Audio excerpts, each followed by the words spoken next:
बांकीपुर विधानसभा उपचुनाव को लेकर बड़ी खबर सामने आ रही है। जनसुराज के संस्थापक प्रशांत किशोर ने प्रेस कॉन्फ्रेंस कर भाजपा और प्रशासन पर गंभीर आरोप लगाए।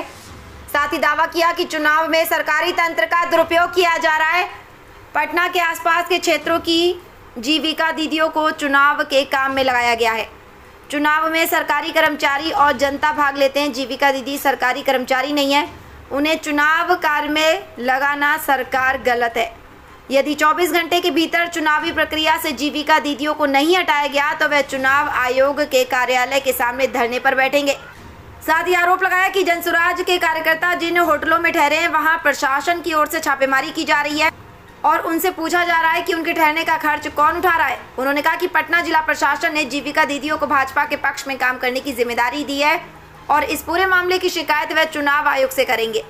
साथ ही आरोप यह भी लगाया कि सरकारी खर्च पर जीविका दीदियों को बसों से लाया जा रहा है और उन पर दबाव बनाकर लोगों से भाजपा के पक्ष में मतदान करने की अपील कराई जा रही है।